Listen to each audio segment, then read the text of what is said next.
Pinky tutorials की इस video में आपका हार्दिक स्वागत है। इस वीडियो में हम पॉलिटेक्निक एंट्रेंस एग्ज़ाम की तैयारी के लिए चैप्टर वाइज क्यूज दे रहे हैं, जिसमें इलेक्ट्रिसिटी चैप्टर का यानी विद्युत धारा चैप्टर का प्रैक्टिस सेट 2 का सॉल्यूशन दे रहे हैं, डिटेल सॉल्यूशन। तो इसके लिए हमारे ब्लॉग पे आना होगा tutorialspinky.blogspot.com।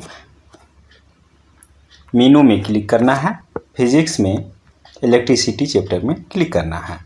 नीचे प्रैक्टिस सेट दिखेगा, प्रैक्टिस सेट 2 पे क्लिक करना है। क्लिक करते ही क्यूज शुरू हो जाएगा। जैसा कि देख रहे हैं, इलेक्ट्रिसिटी सेट 2 क्वेश्चन 1 of 15, अर्थात इस क्यूज में 15 क्वेश्चन है, जिसका यह पहला क्वेश्चन है। तो एक एक करके हल करते हैं। प्रतिरोध R के तार का टुकड़ा 5 समान भागों में काटा जाता है।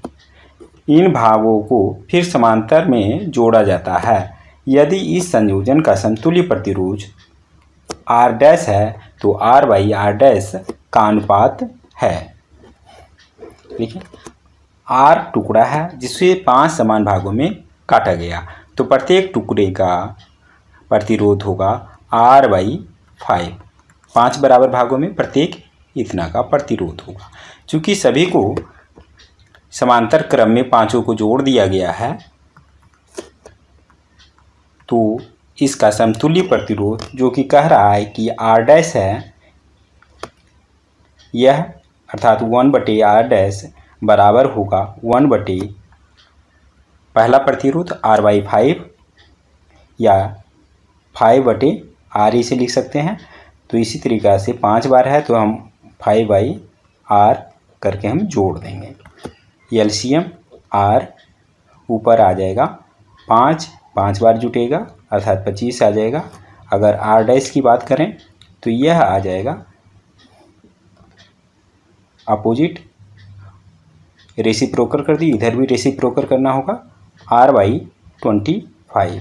अब हमें रेशियो निकालना है R बाई R डैश का, तो R का मान तो जिम करते हूँ और R डैश का मान हो जाएगा R बाई 25 ऊपर चला जाएगा, R कैंसिल, अर्थात इसका अनुपात जो आएगा 25 होगा, जो कि ऑप्शन डी में है। इसका सही जवाब ऑप्शन डी होगा। आशा है यह सॉल्यूशन आपको समझ में आ गई होगी। तो इसका आंसर ऑप्शन डी को क्लिक करते हैं, ग्रीन बिल्कुल सही जवाब। अगले प्रश्न के लिए नेक्स्ट दबाते हैं। एक विद्युत सर्किट में 1 कूलम आवेश को बिंदु ए से बिंदु बी तक ले जाने में 1 जूल कार्य होता है, तो वह निम्नलिखित से संदर्भित है। इसका आंसर होगा बिंदु ए और बी के बीच 1 वोल्ट का विभवांतर है। विभवांतर की परिभाषा क्या है? इकाई धनावेश को, अर्थात यहाँ पर 1 कूलम आवेश इकाई आवेश है, को एक बिंदु से दूसरे बिंदु यहाँ पर ए से बी तक ले जाने में किए गए कार्य को विभवांतर कहते हैं। चूँकि 1 जूल का कार्य हो रहा है, इसलिए इसका विभवांतर 1 वोल्ट होगा। ऑप्शन बी इसका सही आंसर होगा। ऑप्शन बी को क्लिक करते हैं। अगले प्रश्न के लिए नेक्स्ट।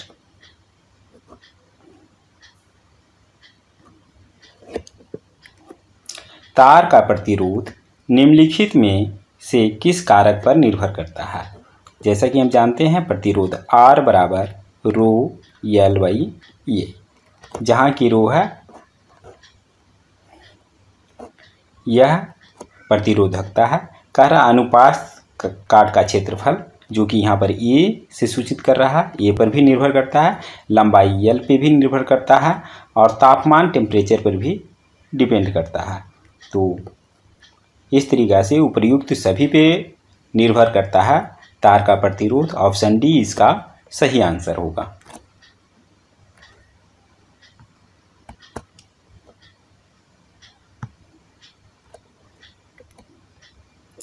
असमान अनुप्रस्थ काट के एक धात्विक चालक में एक अस्थिर विभवांतर लगाया जाता है। संपूर्ण चालक में जो मध्य अस्थिर रहता है वह कौन सा है? कह रहा है असमान अनुप्रस्थ काट है, इधर अगर कम है तो दूसरी तरफ कह रहा है कि हो सकता है ज़्यादा हो, इस तरह का चालक तार है। तो कौन सी ऐसी मद है जो कि स्थिर रहता है? इसमें विद्युत धारा जितना इलेक्ट्रॉन इधर से पास करेगा इधर से आउट भी होगा, यानी विद्युत धारा की मात्रा स्थिर रहती है। ऑप्शन ए इसका सही आंसर होगा।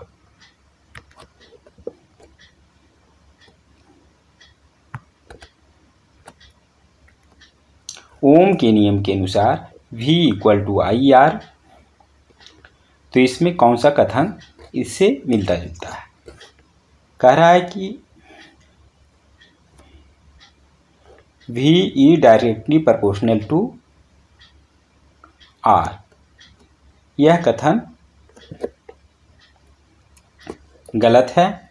I directly proportional to R, यह भी गलत है।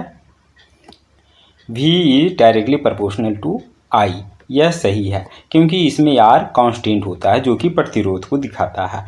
तो ओम के नियम के अनुसार V is directly proportional to I, यानी विभवांतर विद्युत धारा के समानुपाती होता है। ऑप्शन डी इसका सही आंसर होगा।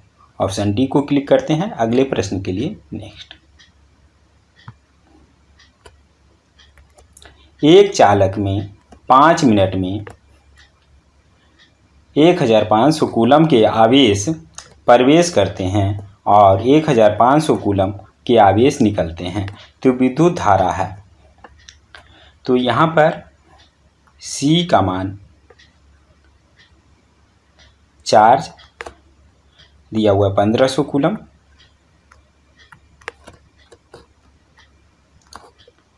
Q से टाइम इसमें दिया हुआ है 5 मिनट, ये SI यूनिट में अगर बदले 5 × 60 सेकेंड। तो हमें निकालना है विद्युत धारा का मान, I का मान निकालना है। हम जानते हैं Q = IT होता है, तो हम I बराबर लिख सकते हैं Q/T। Q का मान दिया हुआ है 1500 बटे 5 × 60, 0 0 कैंसिल, 5 दिया 15, 6 बचे 30, 5 एम्पियर होगा, जो कि ऑप्शन बी में है। इसका सही जवाब ऑप्शन बी होगा। ऑप्शन बी को क्लिक करते हैं अगले प्रश्न के लिए। नेक्स्ट क्वेश्चन, लघु परिपथ, जिसे इंग्लिश में शॉर्ट सर्किट कहते हैं, से परिपथ के सुरक्षा के लिए उपयोग किए जाना वाला सुरक्षा उपकरण कौन सा है? तो फ्यूज का प्रयोग किया जाता है। ऑप्शन बी इसका सही आंसर है।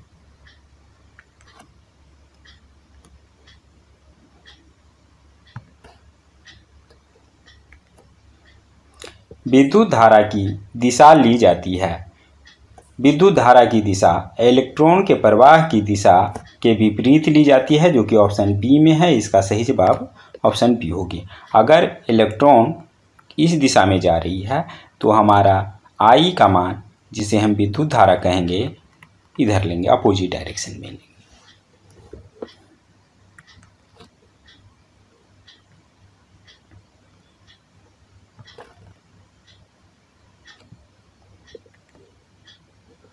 दिए गए सर्किट आरेख में वोल्टमीटर द्वारा दर्शाई गई संख्या है। वोल्टमीटर कितना दिखाएगा? इसमें देखिए, पहला प्रतिरोध, दूसरा, तीसरा प्रतिरोध, 2 ओम, 4 ओम, 6 ओम, तीनों सीरीज में है, अर्थात कुल प्रतिरोध RS बराबर, सभी का योग कर दें, 2 4 6 6 6 12 ओम।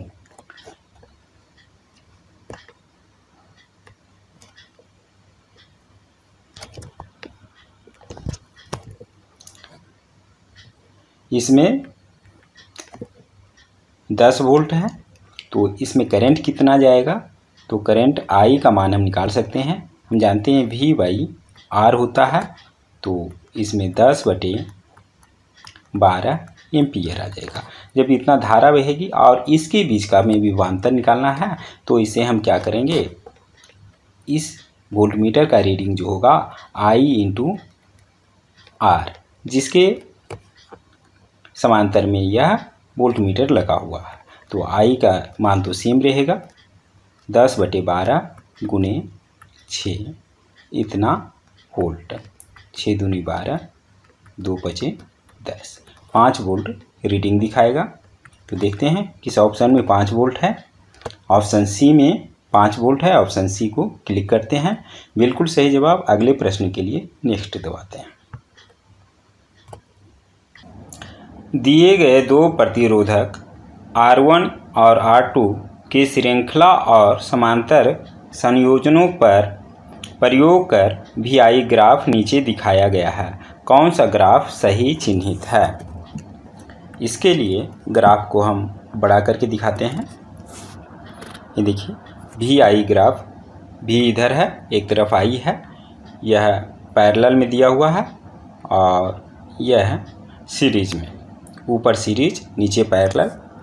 तो देखें कि किस स्थिति में अगर एक पॉइंट पे हम लें तो कह रहा है कि सीरीज में जो वोल्टेज ज़्यादा वोल्ट देने पे कम करंट बहेगी, और जब पैरेलल या कहें कि इसका VI का रेशियो जब करें वो रेजिस्टेंस, मतलब सीरीज में रेजिस्टेंस ज़्यादा होगा और पैरेलल में कम होगा। अर्थात पहला ग्राफ सही है। ऐसा ही होता है, सीरीज में रेजिस्टेंस ज़्यादा होता है। और दूसरा में देखें वो लंबवत कर दिया है I को, और वोल्टेज हॉरिजॉन्टल में है, पैरेलल ऊपर और सीरीज नीचे है।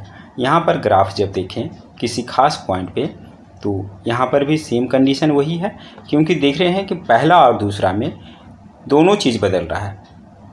सीरीज और पैरेलल का भी पोजीशन बदल रहा है और साथ में VI का भी पोजीशन बदल रहा है, यानी कि दोनों ग्राफ सही है। तो देखते हैं अब इसका आंसर। ऑप्शन सी में दोनों आकृतियाँ 1 तथा आकृति 2 सही है। तो इसका आंसर ऑप्शन सी होगा। ऑप्शन सी को क्लिक करते हैं। अगले प्रश्न के लिए नेक्स्ट दबाते हैं।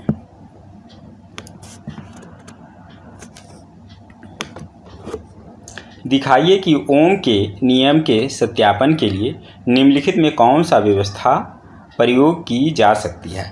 ओम का नियम के सत्यापन के लिए हम एक बैटरी सोर्स लेते हैं, यह, और इसमें एक रेजिस्टेंस लेते हैं जिसके सीरीज में हम अमीटर लगाते हैं और इसके पैरेलल में हम एक वोल्ट मीटर लगाते हैं। तो इस तरह का देखिए इन तीनों प्रतिरोध को समतुल्य प्रतिरोध कुछ होगा। इसके पैरेलल में वोल्ट मीटर लगा दिया और इसके सीरीज में एक एमीटर लगा दिया। तो पहला ग्राफ जो दिया हुआ है इसका प्रयोग ओम के नियम के सत्यापन के लिए किया जा सकता है, बाकी सबका नहीं किया जा सकता। तो इसका आंसर होगा ऑप्शन ए। Option A. अगले प्रश्न के लिए नेक्स्ट। नीचे दिए गए सर्किट में आमीटर और वोल्टमीटर द्वारा दर्शाई गई संख्या क्रमशः 6 एम्पियर, यह 6 एम्पियर दिखा रहा है, और वोल्टमीटर 12 वोल्ट दिखा रहा है। तो कह रहा प्रतिरोध क्या होगा। इस प्रतिरोध का मान होगा, हम जानते हैं V/I से। तो V का मान 12 वोल्ट और I का मान 6 एम्पियर, अर्थात 2 प्रतिरोध का मान सभी SI यूनिट में है तो यहाँ पर ओम होगा, 2 ओम होगा। तो देखते हैं ऑप्शन में 2 ओम कहाँ पे है। ऑप्शन सी में है। ऑप्शन सी क्लिक करते हैं। अगले प्रश्न के लिए नेक्स्ट दबाते हैं। समान पदार्थ के 2 तार जिसकी लंबाई और त्रिज्या का अनुपात 3:4 और 3:2 है और वह 6 वोल्ट की एक बैटरी से समांतर में जुड़े हैं, विद्युत धाराओं का अनुपात क्या होगा। तो सबसे पहले इसके लिए हमें निकालना पड़ेगा दोनों तार का प्रतिरोध। तो प्रतिरोध का अनुपात देखें, पहला तार का प्रतिरोध R1 बराबर हो जाएगा, कह रहा है तार की लंबाइयों का अनुपात, इसमें दिया हुआ 3, रो तो समान पदार्थ के हैं तो रो रहेगा, और लंबाई 3 और इसकी त्रिज्या है 3, तो पाई r² हम कर सकते हैं, यानी 3 का वर्ग, और R2 बराबर हो जाएगा रो, लंबाई इसका 4 और त्रिज्या इसका 2 है, तो पाई 2 का वर्ग। तो इन दोनों का R1/R2 हम कह सकते हैं कि रो पाई ऊपर नीचे है, कैंसिल आउट, तो हम लिख सकते हैं 3/3 का वर्ग करेंगे 9, और नीचे आ जाएगा 4/2 का वर्ग करेंगे 4, 1/3। अगर R1 का वैल्यू 1 है तो R2 का वैल्यू 3 होगा।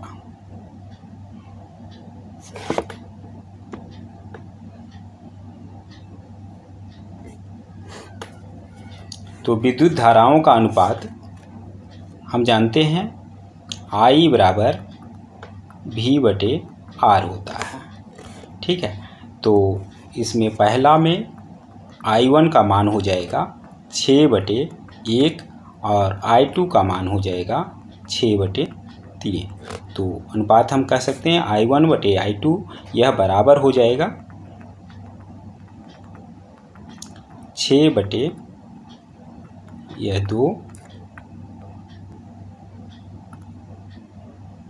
काटेंगे तो 3 आ जाएगा, 3/1, अर्थात अनुपात 3:1 होगा, जो कि ऑप्शन बी में है। अगले प्रश्न के लिए, एक विद्युत सर्किट में विद्युत धारा को नियंत्रित करने के लिए प्रयोग किया जाने वाला यंत्र है। विद्युत सर्किट में विद्युत धारा को नियंत्रित करने वाला यंत्र धारा नियंत्रक, जिसे रियोस्टेट कहा जाता है, RS से सूचित किया जाता है, ऑप्शन सी में है। इसका सही जवाब ऑप्शन सी होगा। ऑप्शन सी को क्लिक करते हैं। अगले प्रश्न के लिए नेक्स्ट दबाते हैं। प्रश्न खत्म। You got 15 out of 15 answers correct, that is 100%। इस तरीक़ा से इसमें काफ़ी क्यूज हैं, जिसका उपयोग करके आप बेहतर तैयारी कर सकते हैं। इस वीडियो में बस इतना ही। जल्द ही मिलते हैं अगले वीडियो में। तब तक के लिए धन्यवाद।